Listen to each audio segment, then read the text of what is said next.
G'day YouTube, welcome back to my channel Bonsai Works. Today I'm going to do an update on the air layers I took for the Shimpaku junipers. I took the air layers in late August, early September. It is now, so late August, early December here in Melbourne is end of winter, early spring. And now it's just before Christmas here, so December 20-ish, 20s. And let's have a look at the results so far within 3.5 months or so. As I promised always, usually I get results in 3 to 4, 5 months, etc. But I'm going to do it early this year. I want to have a look because some of these, and I'll talk about why I'm doing it early, and we'll have a look at how I've gone with the results. Okay, let's have a look at these air layers. So I'm going to start with this small Shimpaku. It's got 2 air layers on here for this strong branch and this other strong branch here. I want to air lay those off to see if I can get some nice trees out of them.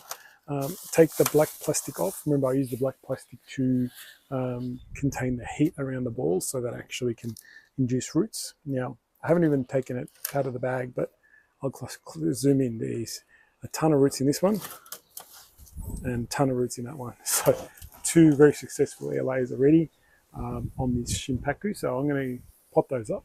So just always be ready. Have your so I just put them in black plastic pots. Get my premix. I tend to use my bonsai mix if I've got enough of it. Or good quality potting mix also works really well.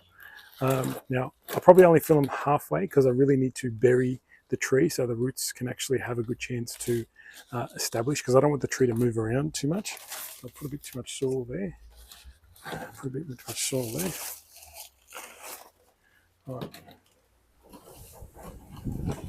Now it's just a simple process of removing the air layers. Now, normally I'd see if I can get in there with my branch cutters and cut them off straight off, but I might have to take the plastic off this one because this is a smallish tree. It's quite tight. So let's undo it.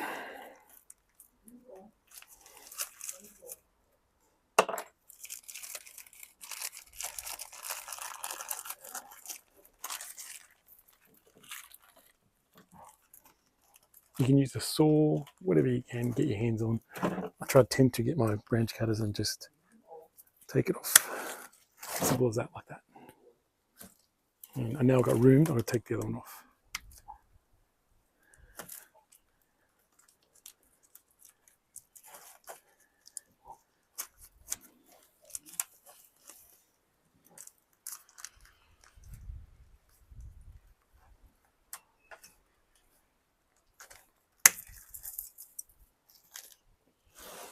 So this is a nice little Shimpaku in the future. A sort of small one that I'm twisting up and trying to turn and so on. So I'll leave that aside, let to grow it on. So let's look at these guys.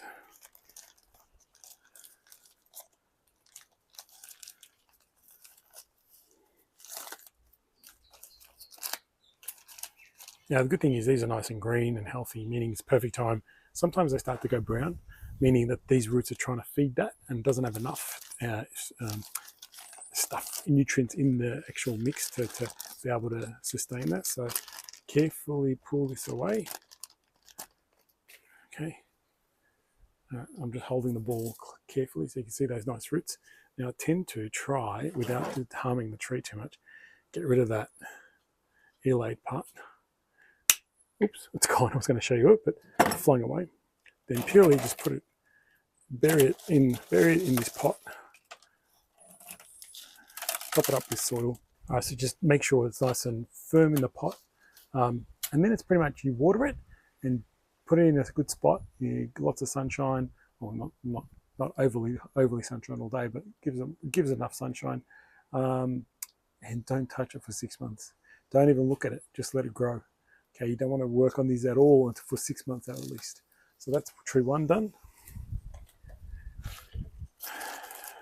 This one, let's have a look at this one. This one's also nice. Nicely got roots everywhere. Just gotta be careful. Obviously when you pull the bag, just be careful. That's heaps of roots.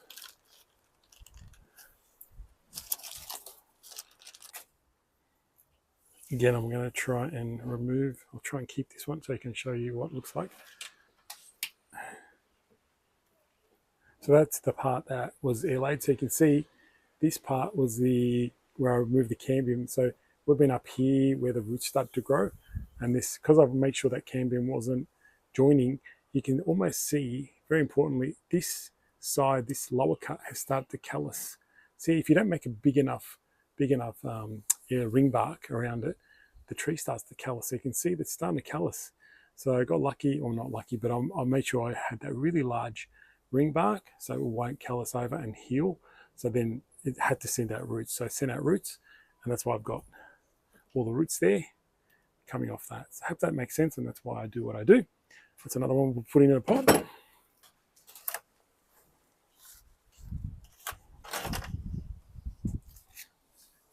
So there's 2 trees from the one little tree. That's 2 nice future Shimpaku projects I got there. Let's have a look at this smaller one before I move on to the bigger ones.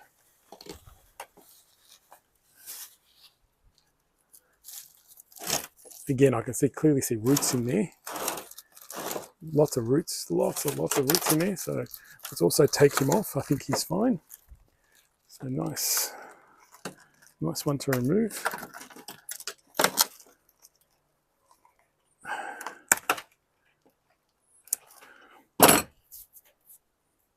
So I've only got that little tree now left. Now I can do something interesting with this tree. So put that away. Let's have a look at this guy.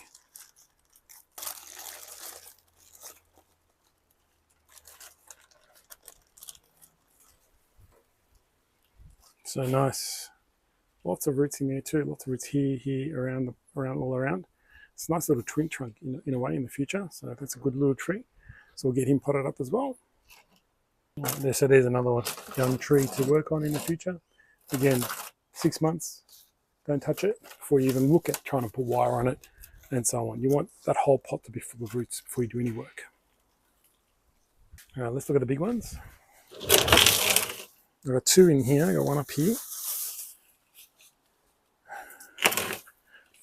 And one over here. So let's have a look. And from initial view, I can see they're full of roots here as well. Now these ones this year, I didn't even put rooting hormone on them. I just ring barked them and off I went. And that's pretty cool. So they're pretty easy. I'm just going to cut them off. Now, nice healthy growth, lots of beautiful growth. That's the reason why it was successful. It had the nice healthy growth there. So that's a beautiful air layer, and that's full of roots as well. So I'm going to yank him off.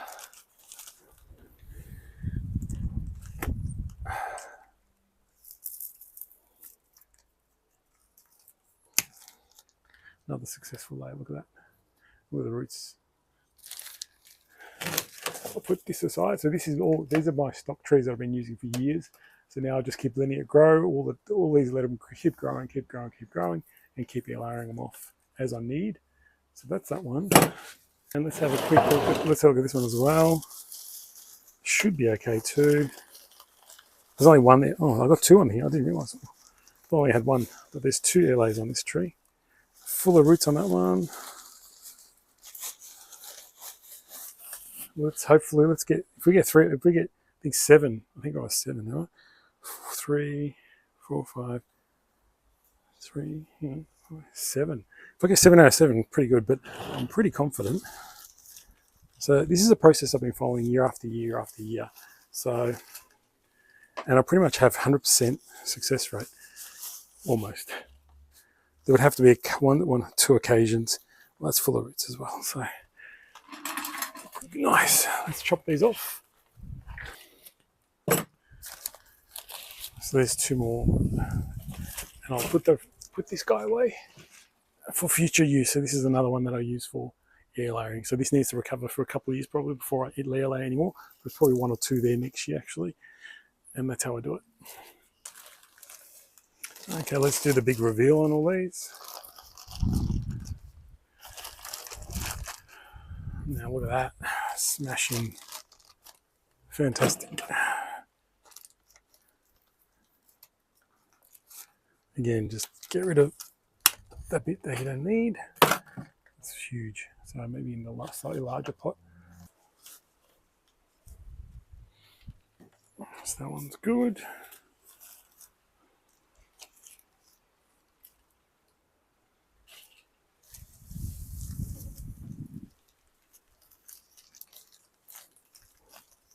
Let's have a look at this one.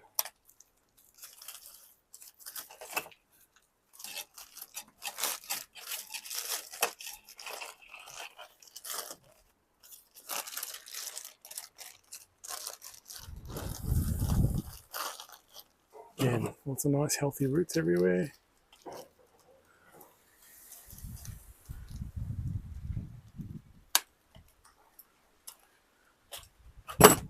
Beautiful.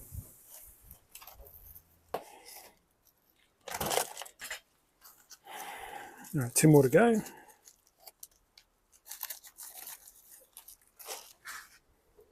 This is a nice twin trunk as well, full of roots. Beautiful.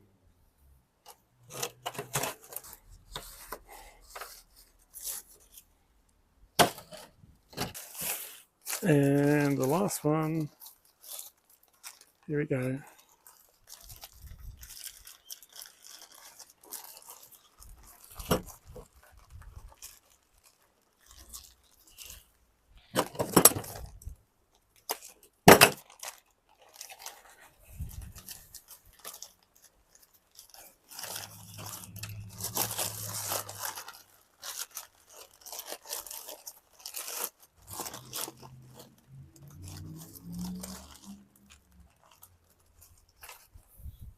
Look at that, totally full of roots. Another twin trunk too, two trunks in that. Interesting. Must have decided on that. Cut off the taproot.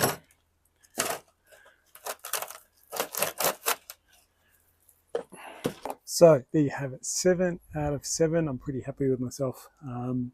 Lovely little nice size Shimpakus, really quite nice, quite decent trunks too. More than pencil thickness, quite double pencil sometimes, even 3 times pencil thickness. So really happy with that result. And guess what? What did that cost me to make really? Some sphagnum moss, plastic you can just get out of old packaging. When you get packaging, use the plastic out of that. If you want, use Glad wrap, anything plastic to wrap. The sphagnum moss costs for a decent size bunch like this that's made compact and sells at Bunnings here in Australia, but that's probably $15, I think, $15 or so.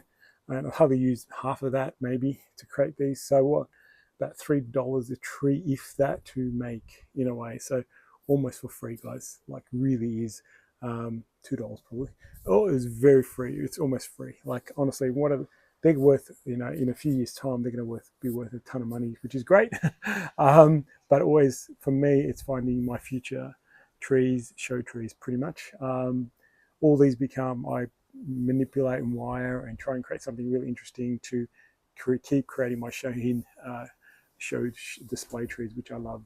And that's my passion, is pretty much a lot of Shimpaku and mini Shimpakus are really my passion. So here you go, guys. Give it a go. Remember, late for me in Melbourne conditions, it's late winter. So end of August is a good time to start. And by December, just before Christmas, I was able to remove them all just like that. And pretty much I didn't even look after them during the growing season. I just left them. Didn't open them up to water or anything like that. Just let condensation happen with the plastic, and the overall watering of the plant helped maybe get moisture into the inside the pallet plastic. So I didn't do anything special. Didn't even use rooting hormone on the top cut. But you can see I'm pretty happy with that. Very important, always allow a healthy, strong growth. That's the number one lesson I can give you. Make sure the ring bark is quite deep, quite far apart. You saw how it was trying to callus over in one of them. So that very long, deep ring bark doesn't let the callus. If it calluses, then it'll heal over and won't form roots. So very important to ring bark. So there you go, guys. Hope you see these trees in the future as I do more videos, but leave them alone for 6 months. I just put them all together so I can remember I should write on them, but I don't do that. But I'm too lazy. But just put them all together in one spot in the garden for me. And I know that they were last year's, or they were the recent year's air layers, so don't touch them. Just keep watering them and keep them well fed. I won't feed these for about another month. I'll let them establish in the soil, and then I'll start feeding, if that helps. All right, guys, hope you enjoyed that video, and I'll see you back for more.